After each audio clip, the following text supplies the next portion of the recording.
Hi, my name's Bob Darrow, and I am alcoholic.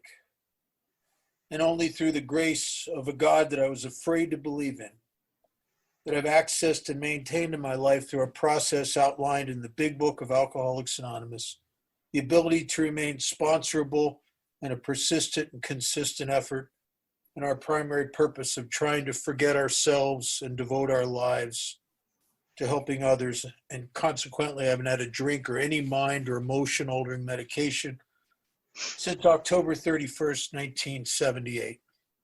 And that is, it's the greatest miracle in my life. It's sometimes even hard to believe. Uh,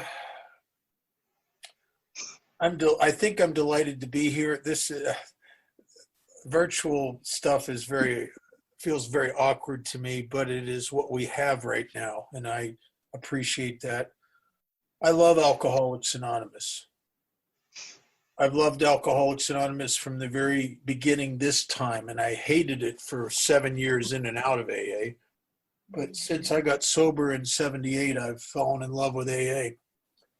And I've fallen in love with AA because of good sponsorship that has encouraged me and nudged me continually to serve AA and to help serve God's kids. And it's a funny dynamic that you can't help but fall in love with something that you serve. And you can't help but stay in love with something that you serve. And Alcoholics Anonymous has gotten me through some tough times, but I've been very fortunate from the school of AA that I came from, that I've always had a sponsor. I've always had commitments. I've always been tethered to AA. And consequently, when times are tough, I've always turned into AA. And I've watched the people that turn out. And I watch what happens to them. And often it's horrific because alcoholism persists. And I believe it progresses while we're in these rooms. It doesn't go away. You know that because if you've been around for a while, you may have observed what I've observed. And that's someone that you watch get sober. Maybe you 12-stepped them and you know a lot about where they were at when they got sober, and they stay sober 10 years and they start to drift away. And they start to get more into their life and less into recovery, more into their problems and less into the solution, until they eventually drink again. And what happens, they don't pick up where they left off. If they did, they would have an easier chance of getting back. But what happens is the diseases progress while they were in AA, and consequently, they come back to Alcoholics Anonymous willing to do everything they did 15 years before that got them the first X number of years. And the problem is it's not enough anymore because the disease has progressed. And the way it seems to progress in guys like me that go, because I know if I go out again, I'm dead. But what I've watched is it progresses in the ego. The ego gets bigger, more entitlement. You become smarter. All AA, no AA is in your innermost self anymore. It's all in your head. And there's a lot of it up there. And it's knowledge that becomes fodder for your ego. You become the I know guy, the guy that you can't tell anything to, that's dying of alcoholism, and yet you're smarter than everybody in the room. And that's frightening because I know that waits for me.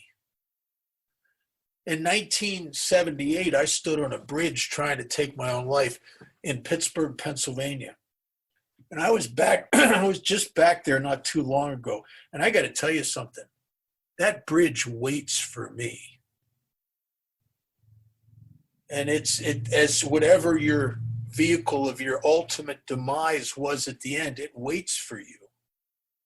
Alcoholism is not only cunning, baffling, and powerful, but it's patient and it's clever and it's insidious, and it will use things in AA to bring you out of AA. And so I'm very, very much grateful for the fact that Alcoholics Anonymous is in my life. God's been very good to me lately. He's thrown a couple new guys in my path, and I've felt like I've needed every one of them. I have a disease called alcoholism, and we talk a lot about the drinking aspect of alcoholism, and we do that because it's very important. In chapter 5, it says that the people who do not recover, people who cannot or will not completely give themselves to this simple program. And boy, I understand that, because I was one of those guys for about 7 years. I came to my first AA meeting as a young kid. I wasn't even old enough to take a legal drink. And for all those 7 years, I could not completely give myself to AA because I believed consciously and sometimes unconsciously that my case was different. And I had different things to look at. I do drugs. So I'm a different type of alcoholic. I'm a depressive, so I'm a different type of alcoholic. I came from a good family that I was overloved as a kid. I'm a different type of alcoholic. I have relationship problems. I'm a different type of alcoholic. People don't understand me. I'm a different type of alcoholic. And I go to meetings and I don't feel like anybody there looks or sounds. I'm a different type of alcoholic. And my mind used everything in my perception, and my sponsor calls this a disease of perception, to separate me from you. Chamberlain was my sponsor's sponsor, Chuck Chamberlain, and Chuck used to say there was one problem that contained all problems, and that was conscious and unconscious separation between me and you and me and God. And it really, the crux of the matter is the separation between me and you. Because as I get further from God's kids, I get further from God. Some of us don't get that, but I was the kind of guy, even with a number of years of sobriety, I want to be very close to God, but still think you're all stupid, right? And still be separate from you through my judgments and my opinions. So it'd be me and God against the world. And I'll tell you, the further I get away from you, the further away I am from God. And that has just been the case. And my ego, which I think is at the crux of the matter, our book says that selfishness and self-centeredness that we think is the root of our troubles. And my God, it sure was with me. I couldn't fit with you because I had an ego that chattered to me all the time and created opinions all the time and judgments and self-righteousness and entitlement and on and on and on that just kept me separate.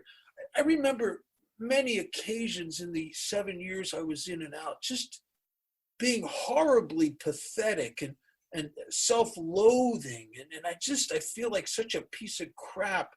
And I go to a meeting of Alcoholics Anonymous, and I'm the smartest guy in the room. I'm a piece of crap, but I'm a piece of crap with evidently a very high IQ, right? I'm like separate from everybody. I just sit there and judge myself. And I think that is the essence of the ism, is I separate myself.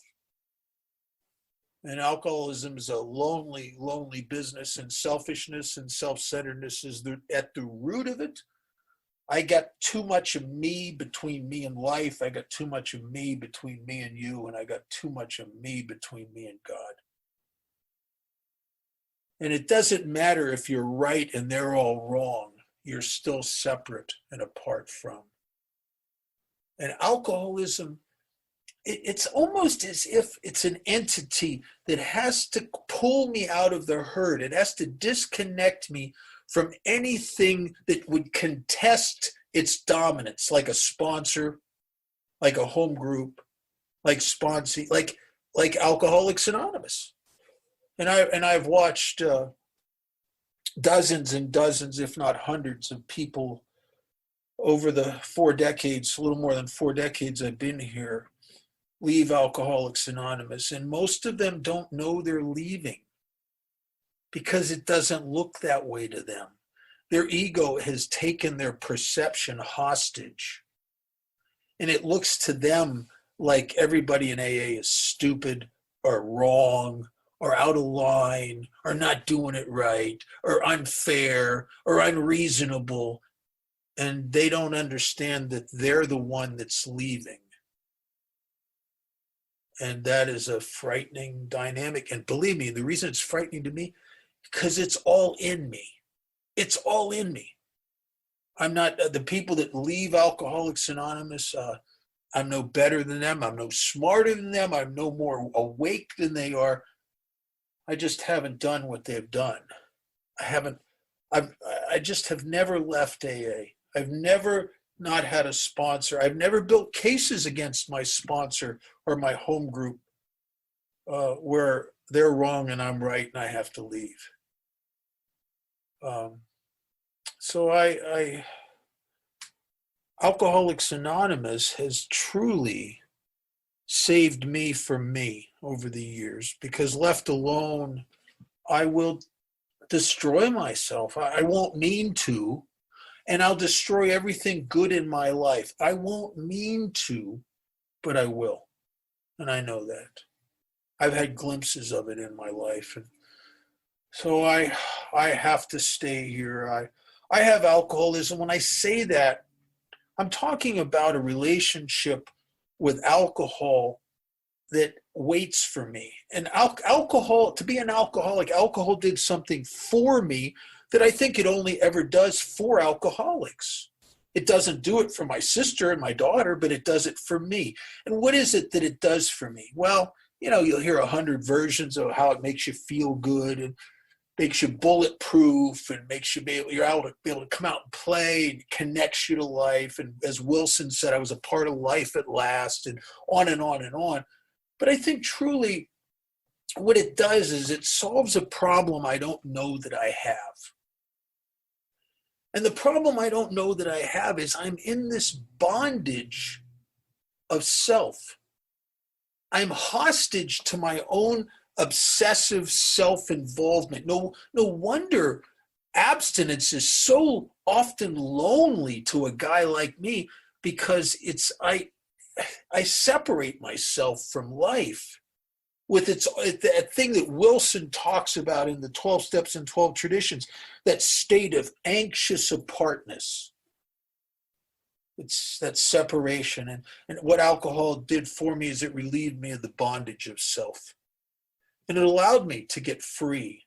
It allowed me to get me up off of me, as the dozens and dozens of times walking into parties and bars, and I'm sober and I'm just so uptight and so depressed and so lonely and so locked up in me and so judgmental and intolerant of people. And 5 or 6 drinks, and all of a sudden the people look better. They just seem to shape up a little bit, and 7 or 8 drinks, I'm starting to say things to you like, I love you, bro. I start feeling that connectedness, that freedom, that the loneliness goes away, the depression goes away, and I'm able to come outside and act extemporaneously. And I loved that effect produced by alcohol. I loved it. And that is from the days, in the early days of alcoholism, in the early days of drinking, there was a hook set within me that becomes the obsession.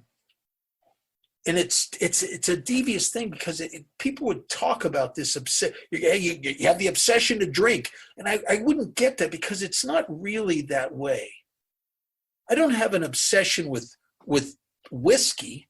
I have an obsession with an effect. The effect produced by alcohol is what the hook is in. I become obsessed with that.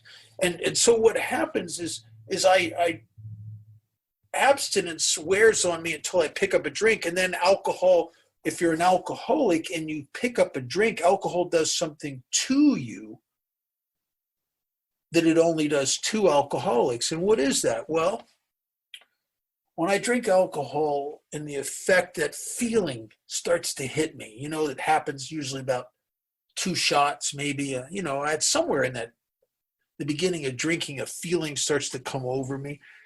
And what happens is I break out in an irresistible yearning for more of that.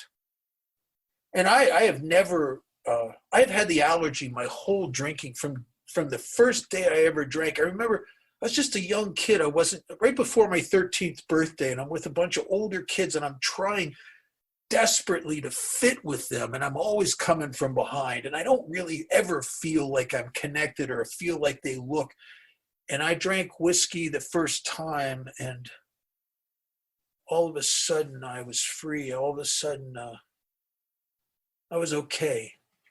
It was spectacular, but I couldn't stop. And I didn't know that. When the effect of the alcohol hit me, it was like something inside of me just went, oh yeah. Oh, I got to have more of this. More. And it's like there's this more switch inside of me that one drink of alcohol throws the more switch. And I can't turn it off. I can't even find the switch. Alcohol is the only thing that can find the switch. I can't find the switch. I can't find it to turn it on. I can't find it to turn it off.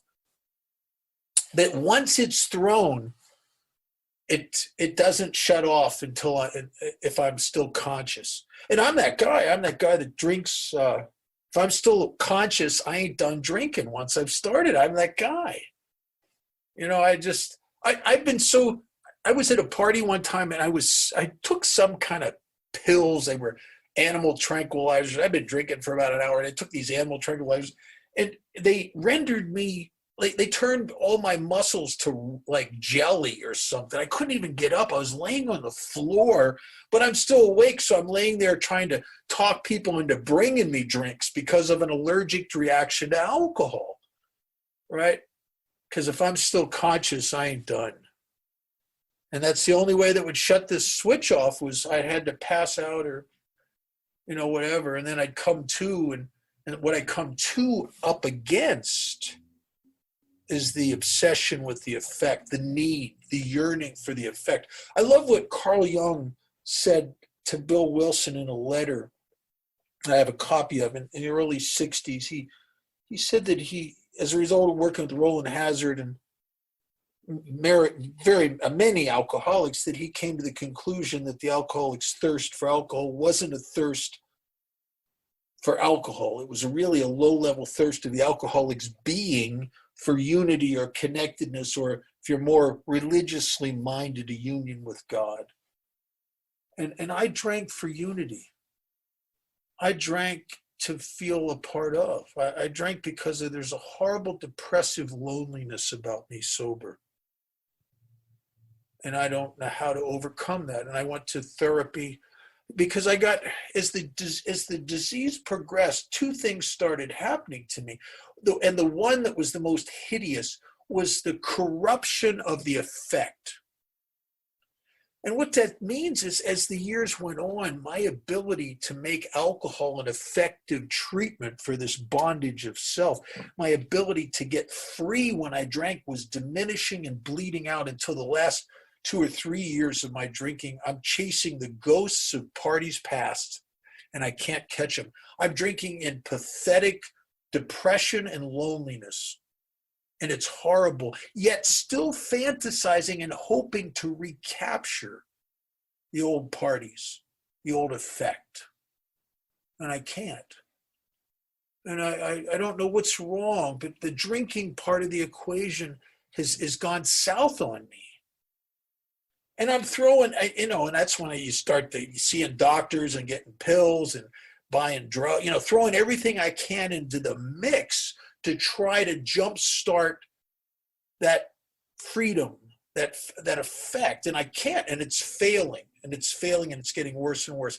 And at the same time that's happening, abstinence is becoming more and more untenable and more uncomfortable. and it's starting to, it feels like I'm doing time. And now I get sober and I don't fit anywhere. Now I get sober and I'm depressed. Now I get sober and I'm angry. Now I get sober and my head gets up on me and just starts worrying me into some kind of neurotic insanity.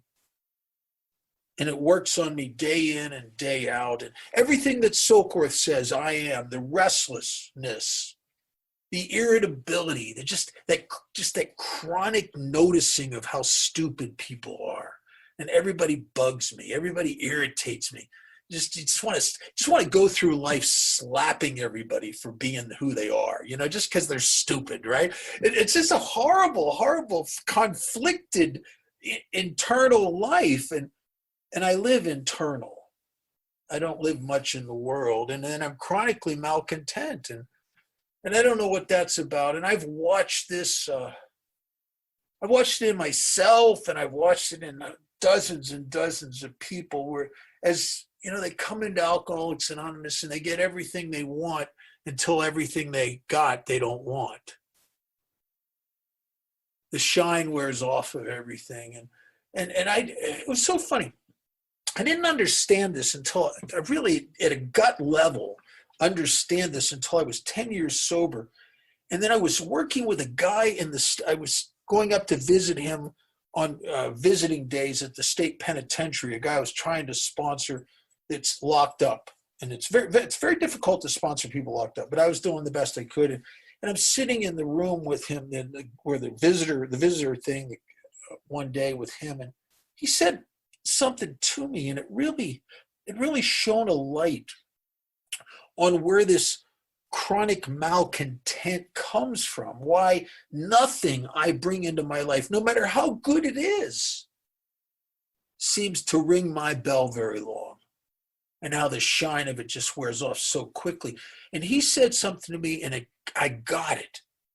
And what I got was that when I first started drinking, alcohol did something that was so spectacular that it planted something deep within my psyche. It planted a feeling of relief and connectedness and a freedom. And little did I know that from that, the planting of that within me, I would spend the rest of my life comparing whatever I acquire, whatever I have, whatever I achieve, to the way 5 shots of vodka used to make me feel. And I got to tell you something, if you're like me, it will all pale in comparison. Yeah, this is great, but it ain't that. This is wonderful, but it's not that.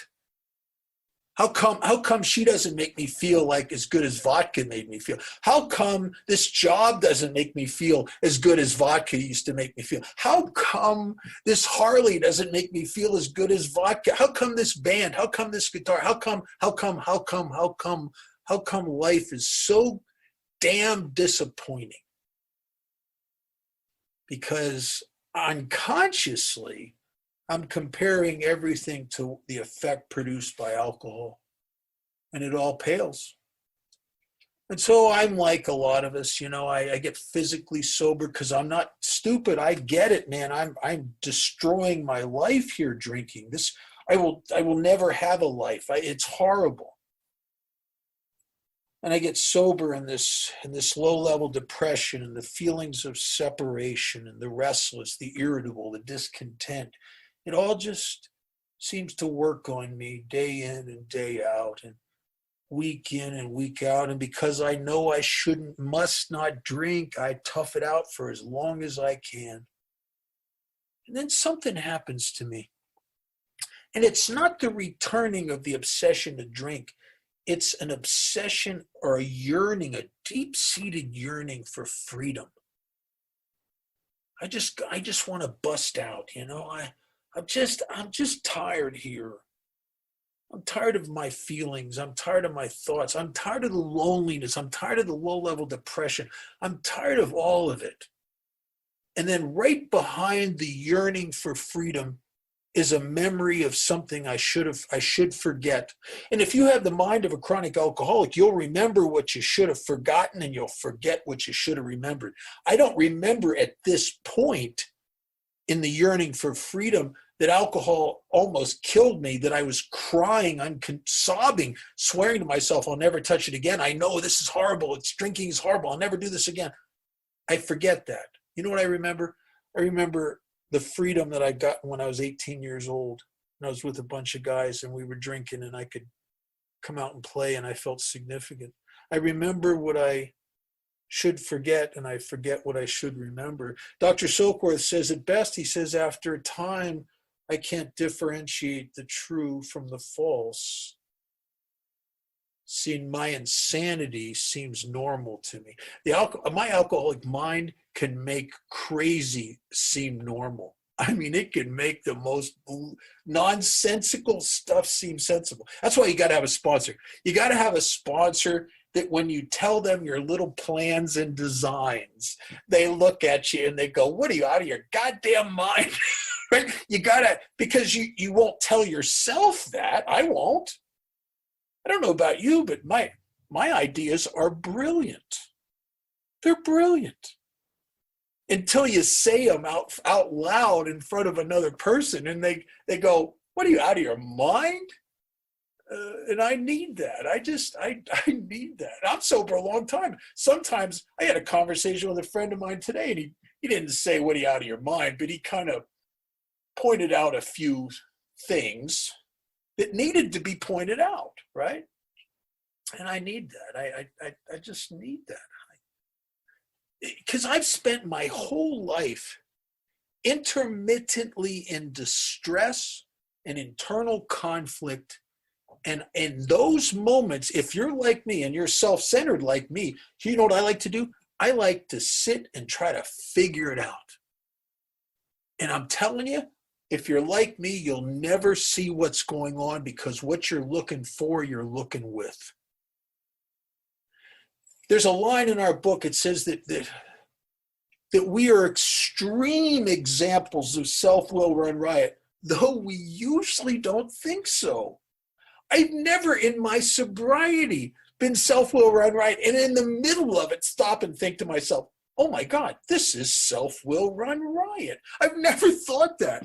It just all seems right to me because the ego is the most defended mechanism on the planet. That's why it's been so important in my sobriety, and it really started with the fourth step when I finally did it out of the book, and to start looking at things from an entirely different angle, to start realizing how wrong I've been.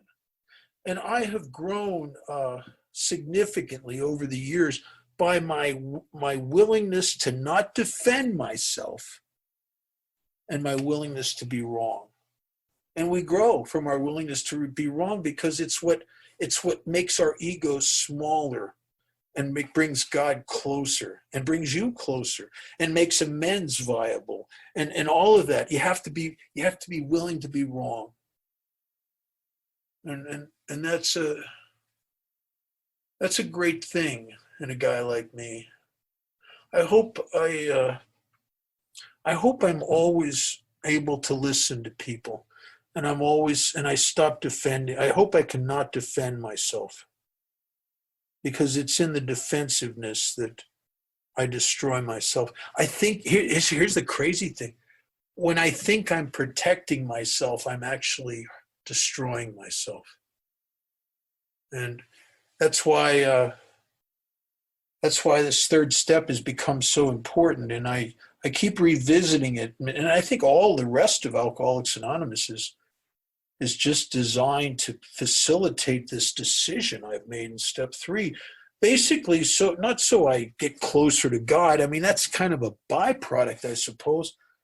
It's just that I can get my life out of the hands of the idiot who thinks it's smarter than everybody, right? And the idiot's still there. And the idiot now is armed with information from the big book. The idiot is now armed with the traditions and the steps.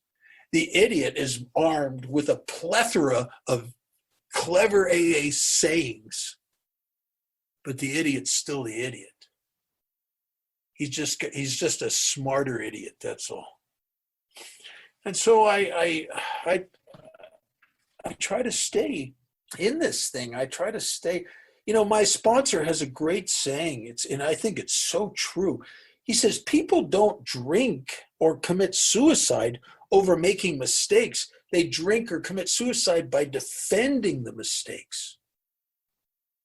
And I think that is so. And I've watched people over the years that have come to a terrible, terrible end.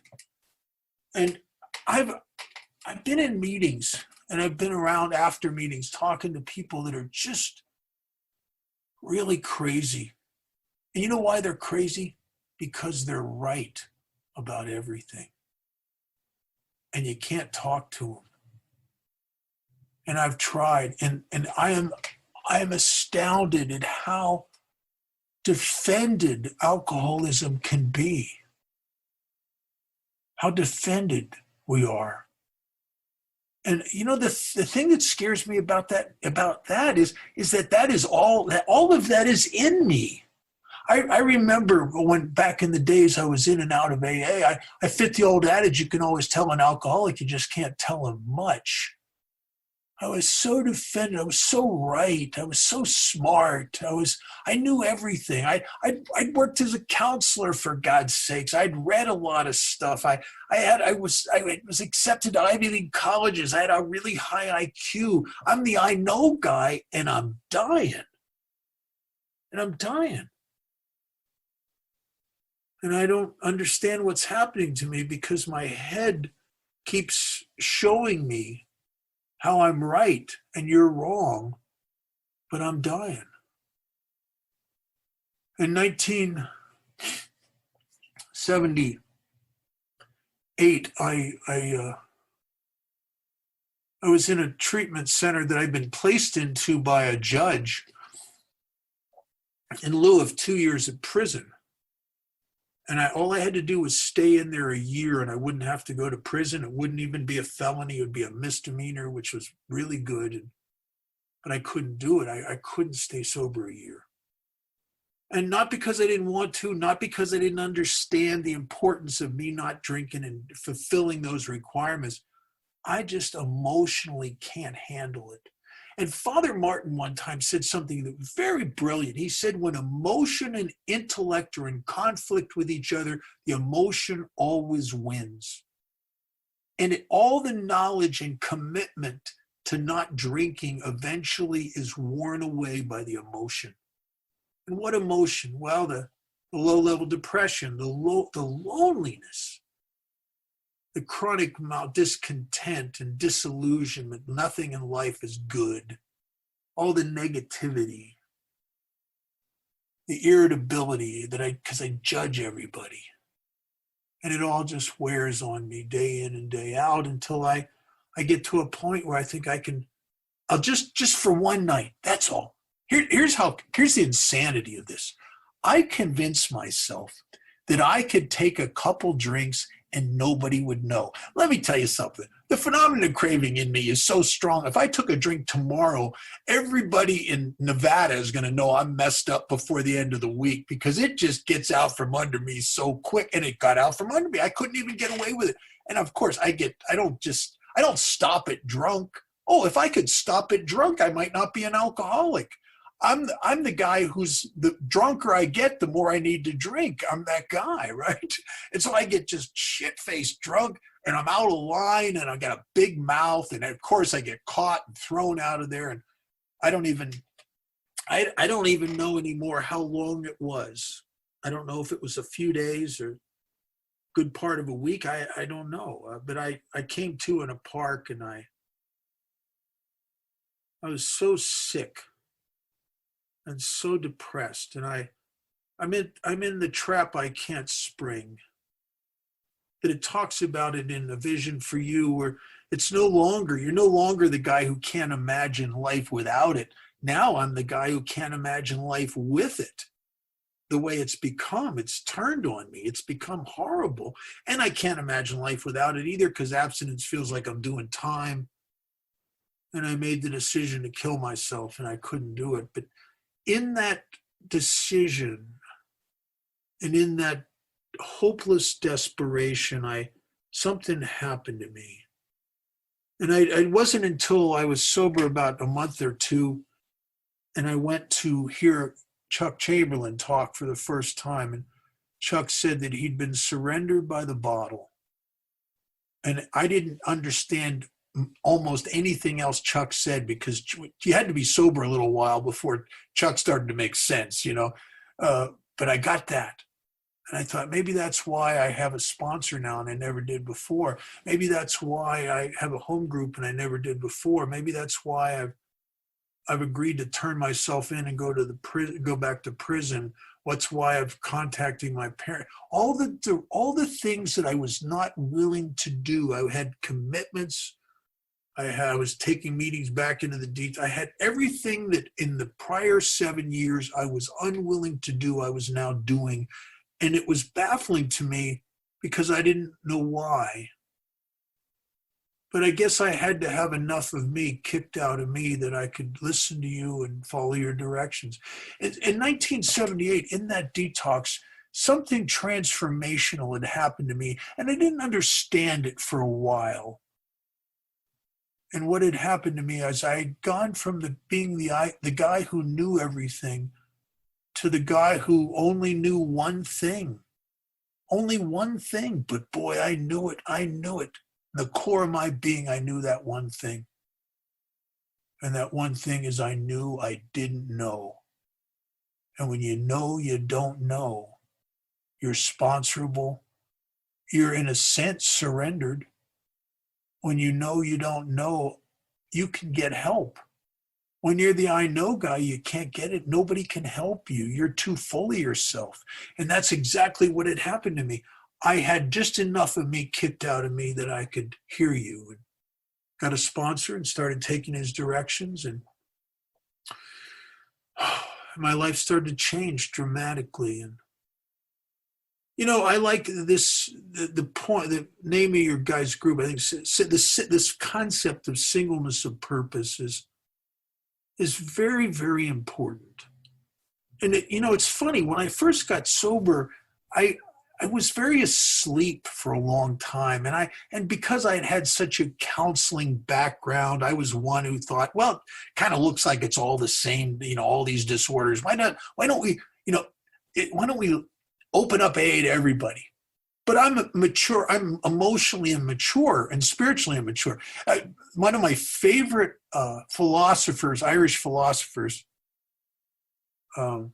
George Bernard Shaw, one time said something that's really, he said, immature people, if you're an immature young person, if you're not liberal and you won't develop a heart. But as you get older, if you're not conservative, you won't have not developed your mind. And that's what, in early days of sobriety, I thought AA should be for everybody. Matter of fact, I was trying to 12-step my mother. My mother didn't even drink, but I thought I could see the ism in her. You know what I mean? I could just see it. I just wanted AA for everybody, right? And then you start to grow up a little bit and you realize that's ridiculous. And I was open to all kinds, because I had so much therapy. I wanted AA to include Gestalt, transactional analysis, a little bit of rational motive therapy. I wanted it to be I wanted to include all modalities, which is ridiculous. The strength of Alcoholics Anonymous is that we have a singleness of problem and a singleness of recovery. We have one problem. Now, you can have a lot of other problems. And I don't think I sponsor anybody whose only problem was alcohol. But they all have the problem with alcohol, and they get it, and they're awake to it. And they understand. Because for me, until I really understood that I had alcoholism, I wasn't prepared to put all my chips in the pot here, because my case was different. And until I had tried and really looked at how I had tried so many different things to get better, and I just got sicker, that what seems to be left after over years and years, when you cut away everything that doesn't work, what you're left with is the three legacies of Alcoholics Anonymous: unity, recovery, and service. And when you cut away everything else, and it makes Alcoholics Anonymous like a laser with its singleness of problem and singleness of recovery. A laser, because it's so tightly focused, has the power to cut through a steel beam.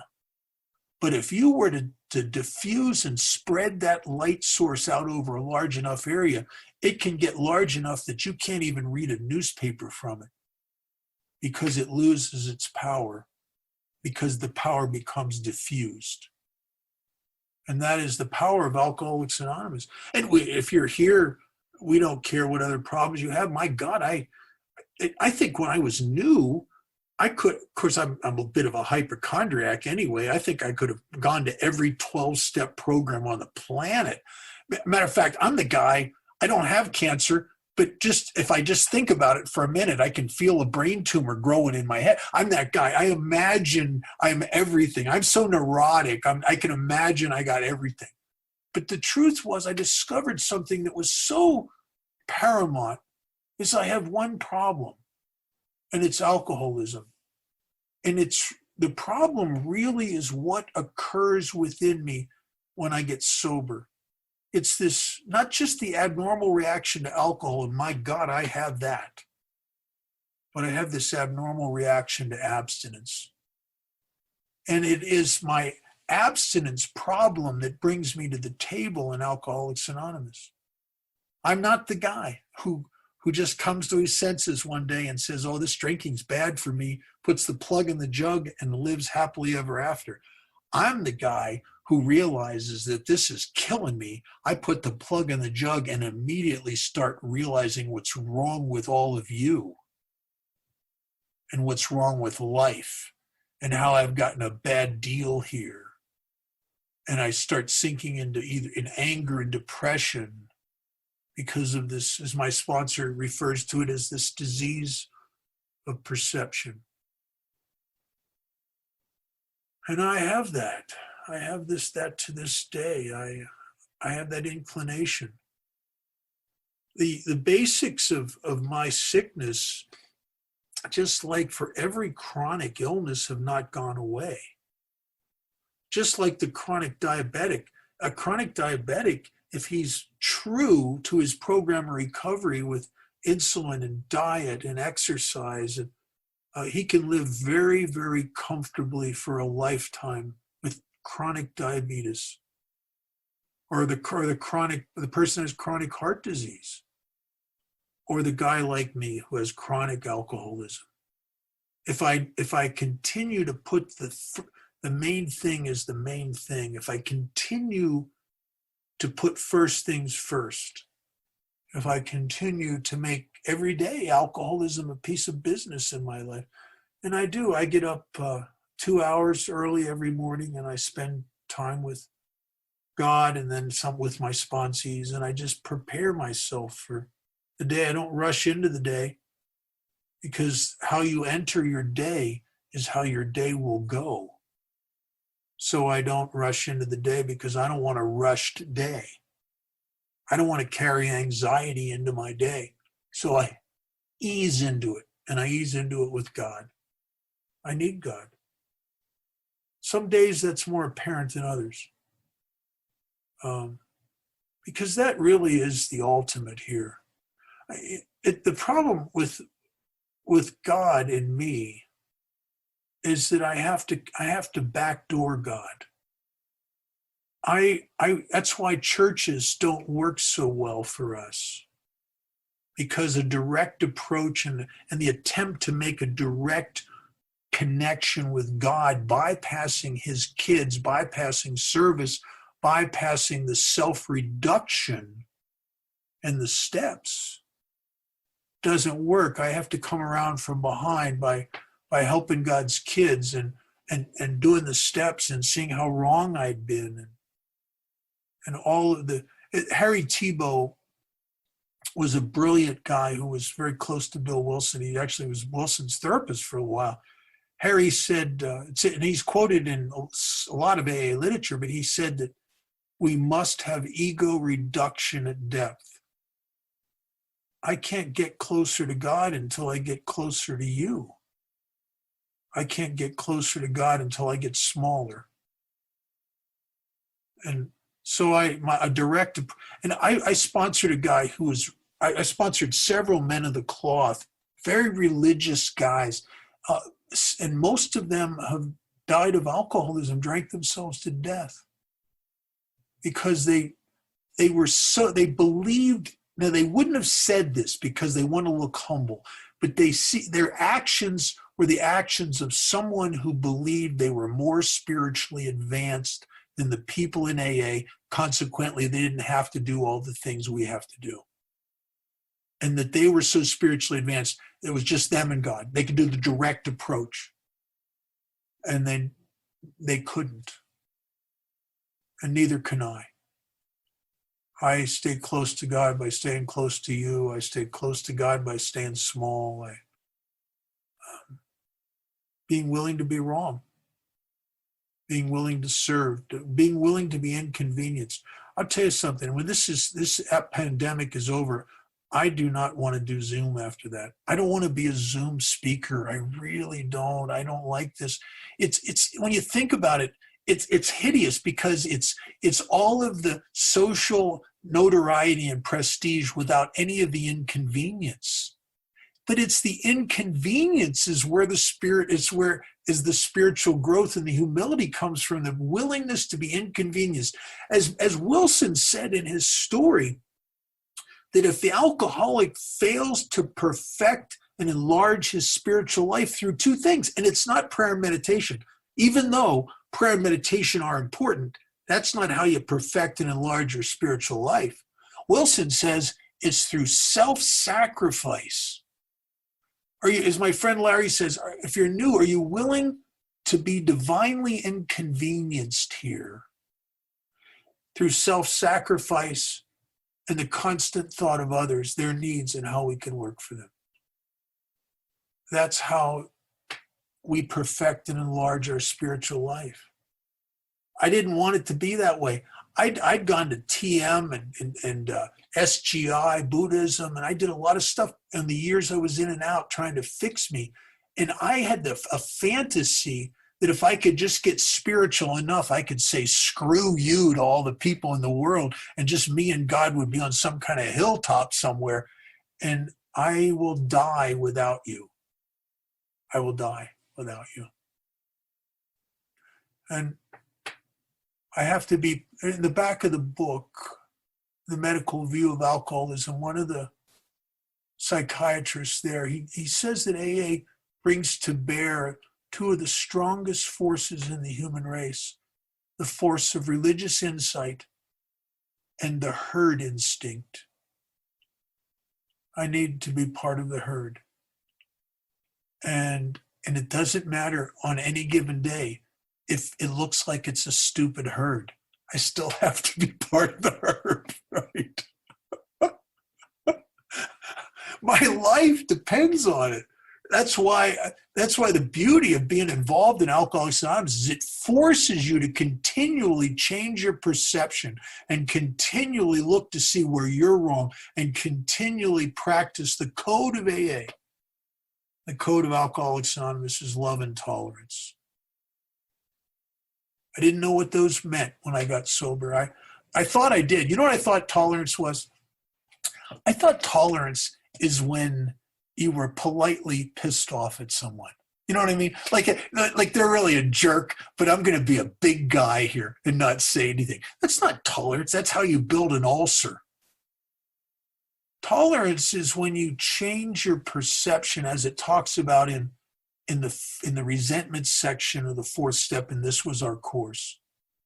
When you change your perception and you realize things that make them look different and you are different around them, to allow them to turn freely in the world as they are. They don't have to change for you to be better.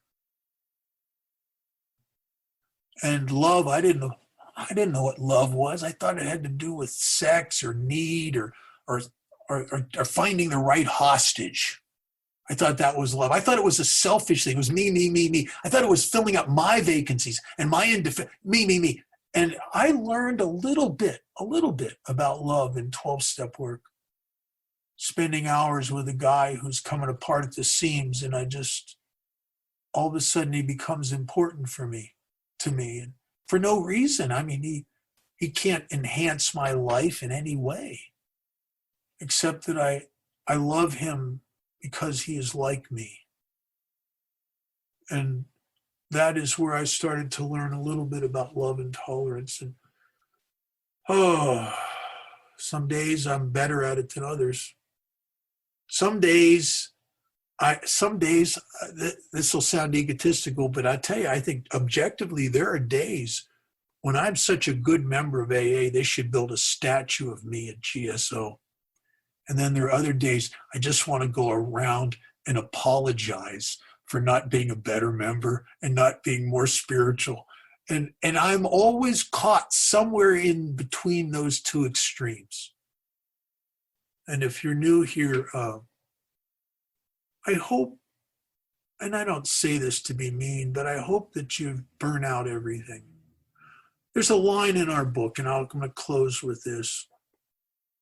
And it talks about how a lot of us get here. And it's before you ever believe in AA, before you ever believe in God or your sponsor or anything, it says that we came to believe in the hopelessness and futility of our life as we had been living it. Do you really believe in that? And then it says at that point, when you're approached by those in whom the problem had been solved, there's nothing left. Are you at the point where there's no more plans? Or are you at the point where there's nothing left except to pick up this simple kit of spiritual tools which don't look like they're going to work, that's being laid at your feet? And that seems to be the experience of so many of us. AA doesn't look like it's going to work until after you do it. And I've talked to hundreds and hundreds of alcoholics through the detox meetings I've been going to for over 41 years. And I haven't met a guy in detox yet who, in the hopelessness of alcoholism, has burned his life to the ground, who looks at the 12 steps and goes, oh yeah, that would work. Nobody says that. It doesn't even occur to us. I mean, it might occur to your Al-Anon that was nudging you with their elbow. Oh yeah, this will work for you. Just better do it. But it doesn't occur to us until after we do it.